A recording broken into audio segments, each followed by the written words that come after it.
ಯುದ್ಧವನ್ನು ಮಾಡುತ್ತಾ ಮಾಡುತ್ತಾ ನನ್ನೆಲೆಯ ರಕ್ತ ಭಂಡಾರದ ರಕ್ತ ಮುದ್ರಿಕೆಗಳನ್ನು ಚೆಲ್ಲಿ ಕೌರವನ ಅನ್ನದ ಋಣವನ್ನು ತೀರಿಸಬೇಕೆಂದು ಬಯಸಿದ್ದ ನನಗೆ ಎಂತಹ ದುಃಖದಿ ಬದಲಿ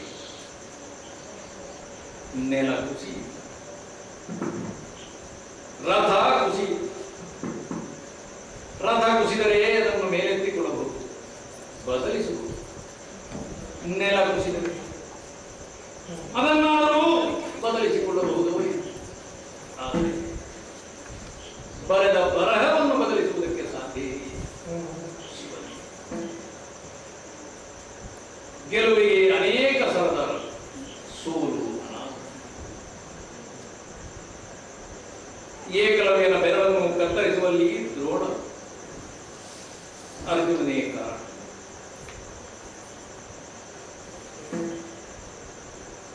ಅಭಿಮನ್ಯುವಿನ ಕೈಯನ್ನು ಕತ್ತರಿಸುವಲ್ಲಿ ನಾನು ಪ್ರತ್ಯಕ್ಷ. ಅಲ್ಲಿಯೂ ದ್ರೋಣರಿದ್ದರು, ಇಲ್ಲಿಯೂ ದ್ರೋಣರಿದ್ದರು. ಆದರೆ ಸೋಲನ್ನುಂಡವರು ನಾನು ಮಾತ್ರ. ಚಕ್ರವ್ಯೂಹದ ಮಧ್ಯೆ ಅಭಿವೃದ್ಧಿ ಸಿಡಿಲ ಮನೆಯಾಗಿ ಹೋರಾಟವನ್ನು ನಡೆಸುತ್ತಲಿದ್ದನಲ್ಲ, ದ್ರೋಣರು ನನ್ನನ್ನು ಕರೆದರು. ಬೆಂಗಡೆಯ ಭಟನಾಗಿ ರೂಪುದವರದೆ ಬಂದು ಕುಮಾರನ ಕಾರ್ಮುಕವ ಕತ್ತರಿಸು ಹೇಳಿದರು. ಷಡ್ರತರು ಅಲ್ಲಿ ಅನೇಕ ಕ್ಷತ್ರಿಯರಿದ್ದರು, ಕಿರೀಟಪತಿಗಳು. ಆದರೆ ಈ ಕ್ಷುದ್ರ ಕಾರ್ಯಕ್ಕೆ ದ್ರೋಣರು ಆಯ್ಕೆ ಮಾಡಿದ್ದು ನನ್ನನ್ನು. ಪ್ರಾಯಶಃ ದುರ್ದಾನವನ್ನು ಸ್ವೀಕಾರ ಮಾಡುವುದಕ್ಕೆ ಸೂತನ ಮಗನಿಗೆ ಸೂಕ್ತನಾದವನು ಅಂತ ಭಾವಿಸಿದರು. ಹಾಗೆಯೇ ಮನಸ್ಸಿಲ್ಲದ ಮನಸ್ಸಿನಿಂದ ಅಭಿಮನ್ಯುವಿನ ಕೈಯ ಬಿಲ್ಲನ್ನು ಕತ್ತರಿಸಿ ಹಸುಳೆಯ ಕೈಯ ರಕ್ತದಿಂದ ಮಾಲಿನ್ಯ ಹೊಂದಿದ ನನ್ನ ಈ ಕೈ, ದೈವದ್ರೋಹದ ಈ ಕೈ ಗೆಲ್ಲುವುದಕ್ಕೆ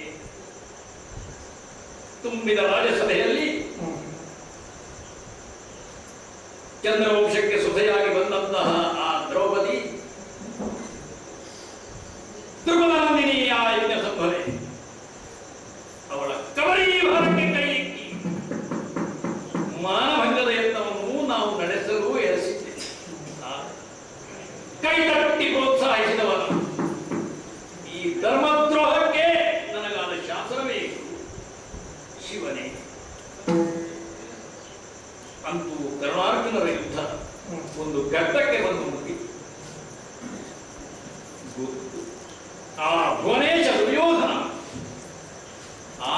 ಹೊತ್ತಿಗಾಗುವನೆಂದು ಎನ್ನನ್ನು ಸಲಹೆ.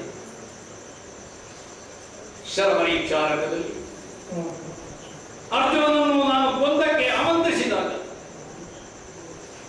ದ್ವಂದ್ವ ಯುದ್ಧದ ನಿಯಮದಂತೆಯೇ ಕೃಪರು ಕೇಳಿದ್ದರು, ನಿನ್ನ ಕುಲಗೋತ್ರಗಳನ್ನು ಹೇಳು.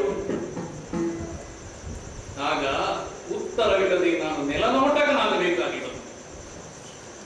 ಅದೇ ಸಮಯಕ್ಕೆ ನನ್ನ ಪಿತೃಸ್ಥಾನದಲ್ಲಿದ್ದಂತಹ ನನ್ನ ಸಾಕು ತಂದೆಯ ಅಧಿರಥ ಅಲ್ಲಿಗೆ ಬಂದ. ತಮ್ಮ ಪಿತೃತ್ವವನ್ನು ನಿರೂಪಿಸಿ ಅಲ್ಲಿಯೇ ಬಳಿಯಲ್ಲಿ ಭೀಮಸೇನ ಇದ್ದರಲ್ಲ, ಏನು ಹೇಳಿದ? ಸೂತನ ಹುಡುಗನಪ್ಪ, ಕ್ಷತ್ರಿಯ ಅರ್ಜುನನಿಂದ ಕೊಲೆಗೂ ಅರ್ಹನಾದವನಲ್ಲ. ನಿನ್ನ ವೃತ್ತಿಗನುಗುಣವಾಗಿ ಕುದುರೆಯ ಚಮ್ಮಡಿಗೆಯನ್ನು ಹಿಡಿ ಹೇಳಿ. ಯಜ್ಞದ ಪರಿಸರದಲ್ಲಿ ಬಿದ್ದ ಅಗಳು ಅನ್ನವನ್ನು ತಿನ್ನುವ ಶ್ವಾನ ನೀನು ಹೇಳಿದನಲ್ಲ.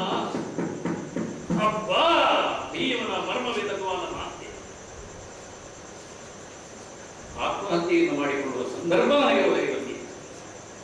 ಆಗ ದುರ್ಯೋಧನ ತನ್ನ ಸ್ನೇಹ ಸತ್ಯವನ್ನು ತೋರಿ ನನ್ನನ್ನು ಕರೆತಂದು ಪತಿಗರಿಸಿ, ಎಲ್ಲಿಯೋ ಹುಟ್ಟಿ ಎಲ್ಲಿಯೋ ಬೆಳೆದು ಎಲ್ಲೆಲ್ಲಿಯೋ ಇರಬೇಕಾಗಿದ್ದ ನನ್ನನ್ನು ಕರೆತಂದು ಅಂಗರಾಜ್ಯದ ಅಧಿಕಾರಿಯನ್ನಾಗಿ ಮಾಡಿ ನನಗೆ ಈ ಭೂಮಿಯಲ್ಲಿ ಒಂದು ಸ್ಥಾನ ಇದೆ, ಮಾನ ಇದೆ ತೋರಿಸಿಕೊಟ್ಟವನು ಒಬ್ಬನೇ ಒಬ್ಬ. ಆತ ನನ್ನ ದೊರೆಕುಮಾರ ದುರ್ಯೋಧನ. ಅವನ ಋಣವನ್ನು ನಾನು ತೀರಿಸಲಾರೆ. ಆಟ ಕರ್ಣನ ಕೂಡೆ, ಬೇಟೆ ಕರ್ಣನ ಕೂಡೆ, ಶಗುನ ಸರುಂಟ ಕರ್ಣನ ಕೂಡೆ, ಕರ್ಣ ಕುರುಪತಿಗೊಂದಿದೆಯೋ ಗೊತ್ತಿಲ್ಲ. ಆಡಿ ದಣಿಯನು ನೋಡಿ ದಣಿಯನು ಮನಮೆಚ್ಚಿಕೊಂಡಾಡಿ ತುದಿಯ ಕಾಣ.